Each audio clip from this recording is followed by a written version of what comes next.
Hello everyone, आज मैं लेकर आए हैं क्लास 8 के साइंस के चैप्टर 1-2 की नोट्स। इसका नाम है the invisible living world beyond our naked eye. पहले हम इसमें बात करते हैं कि ह्यूमंस कितना छोटा तक देख सकते हैं, मतलब उनकी मिनिमम डिस्टेंस क्या है जहाँ से वो एक दो चीज़ों को डिस्टिंग्विश देख सकते हैं। तो ये 0.1 mm। एंड रीडिंग ग्लासेस कैसे हेल्प करती हैं हमें बेटर देखने में। सो ये बेंड कर देती है लाइट रेस को ताकि हमारी आइज़ पे वो करेक्टली पड़े, और मैग्नीफाई कर देती हैं क्लोज ऑब्जेक्ट्स को। इस तरीके से मतलब वो हमारे जो हमें हेल्प करती है कि हम अच्छा देख सकें। एंड लेंस क्या होती है, तो ये यूजुअली एक ट्रांसपेरेंट पीस होती है, या फिर ग्लास का या फिर प्लास्टिक का, क्योंकि ये यूजुअली कर्व होती है। फिर हम बात करते हैं कुछ साइंटिस्ट के बारे में। पहले है रॉबर्ट हुक, जो कि पहले पर्सन थे जिन्होंने कॉइन किया था टर्म सेल। इन्होंने डेड सेल को डिस्कवर किया था, और एंटोनियो वैन लीeuwenhoek ने लिविंग सेल को। रॉबर्ट हुक ने एक बुक पब्लिश की, माइक्रोग्राफिया।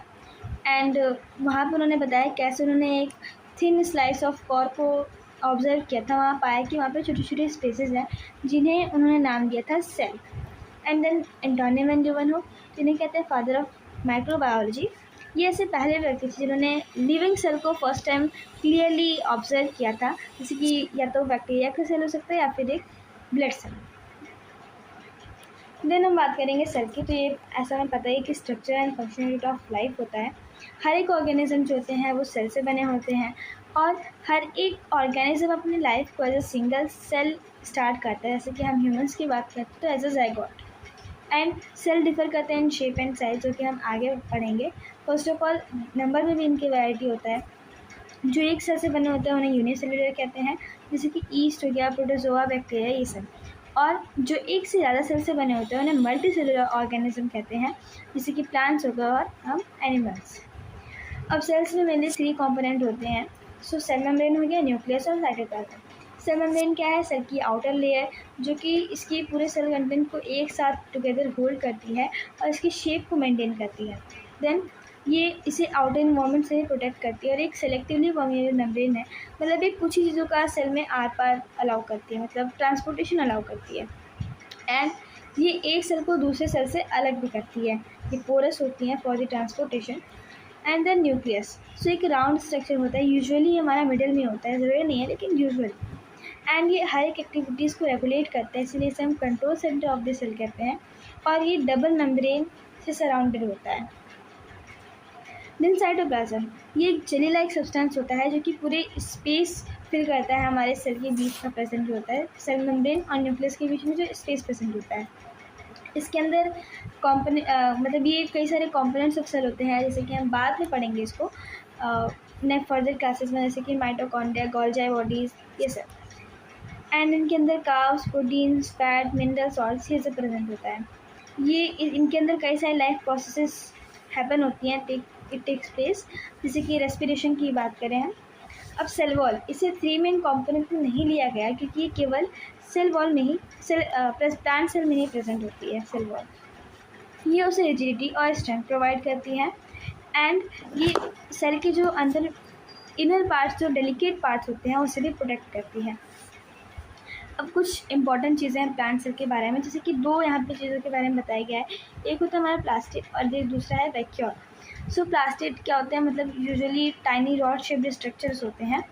3 टाइप के प्लास्टिड होते हैं, यूकोप्लास्ट, क्रोमोप्लास्ट, क्लोरोप्लास्ट। जिसमें क्लोरोप्लास्ट इंपॉर्टेंट है क्योंकि इसके अंदर पाया जाता है क्लोरोफिल, जो कि फोटोसिंथेसिस में हेल्प करता है, और ल्यूकोप्लास्ट वो मेनली स्टोरेज में हेल्प करता है।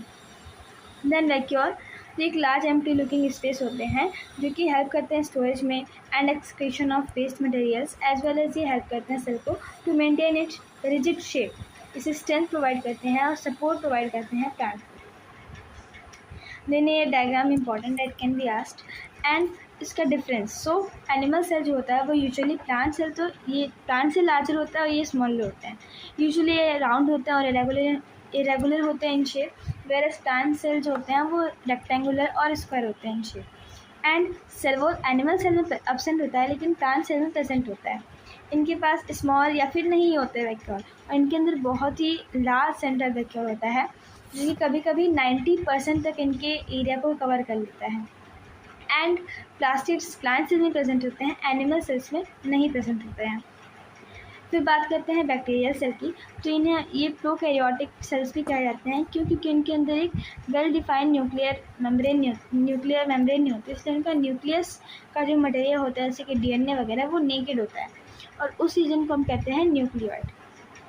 देन इलेक्ट्रॉन माइक्रोस्कोप होता है, वो सेल को लगभग 10 लाख टाइम्स उसे मैग्नीफाई करता है। अब बात करते हैं वैरायटी इन शेप। तो हम बात करेंगे पहले न्यूरॉन्स की। तो दिख ही रहा है कि इलोंगेटेड इन शेप है, ब्रांच स्ट्रक्चर्स है इसके कई सारे। एंड मसल सेल्स तो ये स्पिंडल शेप होता है। चीक सेल्स ये थिन और फ्लैट होते हैं। And plant cells rectangular, elongated, Oval और ट्यूब लाइक, जैसे कि जाइलम और फ्लोएम। मतलब ये दिखाता है कि शेप्स भी वेरी करते हैं सेल की, जरूरी नहीं है वो सर्कुलर ही हो। अब जो जाइलम होता है वो it helps in the transportation of water, और फ्लोएम फूड की ट्रांसपोर्टेशन में हेल्प करता है। यहाँ पे एक फैक्ट दिया है कि 2000 डिस्टिंक्ट टाइप ऑफ सेल्स पाए जाते हैं हमारी ह्यूमन बॉडी में। और ये रहा यहाँ पे कुछ डायग्राम है, जैसे कि आरबीसी हो गया, विलाय हो गया, जाइलम एंड फ्लोएम हो गया, ये सब। अब level of organisation.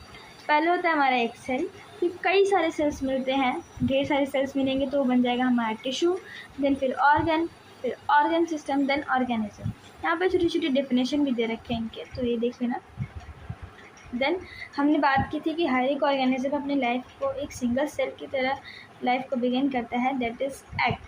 And egg क्या है, वो मतलब एग के पास एक स्पेशल एबिलिटी होती है कि वो खुद को डिवाइड कर सकता है, और इसे हम कहते हैं सेल डिवीज़न।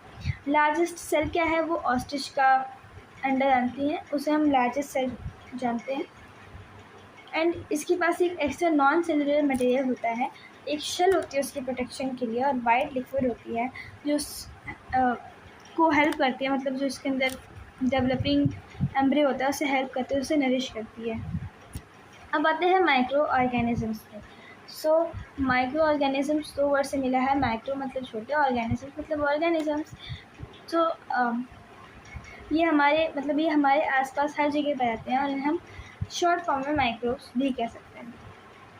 तो अगर हम एक पॉन्ड या फिर स्टेगनेंट वाटर को ऑब्जर्व करेंगे तो हमें कई सारे ऑर्गेनिज्म देखने को मिलेंगे माइक्रोस्कोपिक लेवल पे। जैसे कि हमें अमीबा देखने को मिल सकता है, जो कि सिंगल सेल्ड होगा, मूविंग होगा, इरेगुलर इन शेप होगा। पैरामीशियम, अलगी, और ये अलगी की जो फोटो दी है इसकी स्पेसिफिक नाम बुक में नहीं दिया है, ये है क्लेमिडोमोनास। तो ये मतलब ये भी एक टाइप का अलगी होता है जो कि खुद से अपना फूड बना सकता है, क्योंकि उसके पास क्लोरोफिल होता है, ग्रीन पिगमेंट। फिर अगर हम सॉइल सस्पेंशन को ऑब्जर्व करेंगे तो हमें क्या देखने को मिलेगा, तो हमें ब्रेड मोल्ड देखने को मिल सकता है, पेनिसिलम देखने को मिल सकता है, अलगी हो गया, और ये हो गया बैक्टीरिया। ये बैक्टीरिया के कुछ टाइप्स होते हैं उनके शेप के बेसिस पे, जैसे कि अगर वो सर्कुलर है तो कोकाई, अगर कॉमा शेप है तो विब्रियो, रॉड शेप है तो बैसिलस, और अगर स्पाइरल शेप में है तो स्पिरुलम। जैसे ये बुक में नहीं दिया है लेकिन it is an extra knowledge.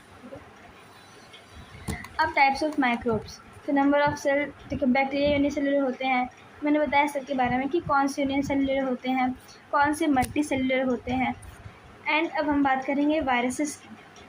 सो ये क्या होता है, माइक्रोस्कोपिक ए सेलुलर ऑर्गेनिजम्स होते हैं, मतलब इनके पास कोई सेल नहीं है, ये मल्टीप्लाई करते हैं जब ये एक लिविंग होस्ट सेल के पास जाते हैं, वहाँ पे जाते हैं।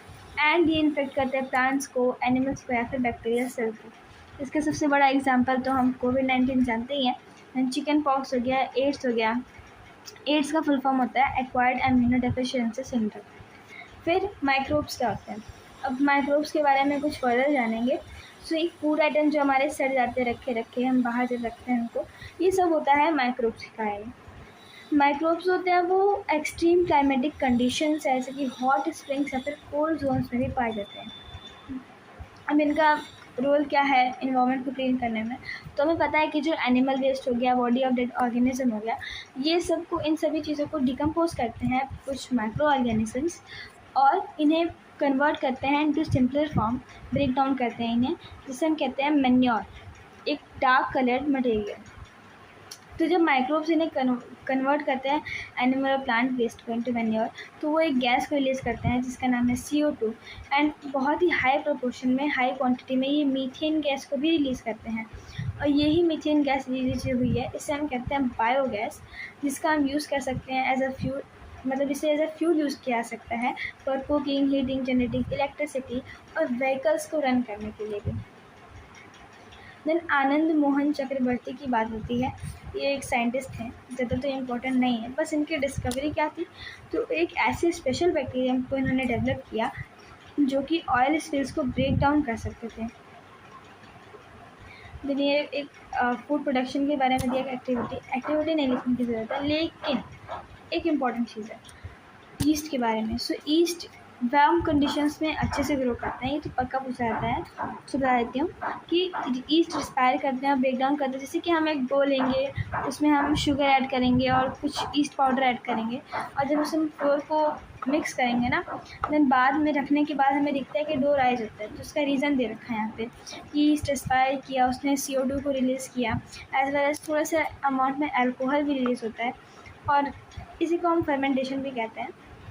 तो east plus sugar forms alcohol and carbon dioxide. एक और एक्टिविटी दी हुई है, तो आप बताइए कि दही कैसे बनते हैं। तो लैक्टोबैसिलस जो प्रेजेंट होता है हमारा मिल्क में, वो क्या करता है, वो जो मिल्क शुगर होता है उसके थ्रू मल्टीप्लाई करते हैं, उसको उस पर फीड करके, and then convert lactic acid which makes the milk acidic, and this acid coagulates the milk protein जिसे हम कहते हैं casein, and the curd is form. Last macroalgae क्या होते हैं, तो ये माइक्रोस्कोपिक प्लांट लाइक ऑर्गेनिजम्स होते हैं जो कि वाटर, सॉइल, एयर इन सब जगहों पर पाए जाते हैं।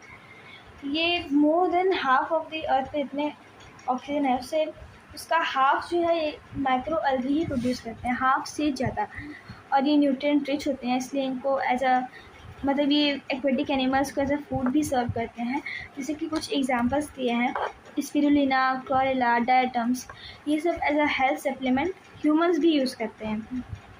एंड ये वाटर क्लीनिंग में और बायोफ्यूल बनाने में भी हमें हेल्प करता है। अब pollution, climate change, habitat destruction, ये कुछ चीज़ें हैं जो इनकी एग्जिस्टेंस को थ्रेटन कर रही हैं।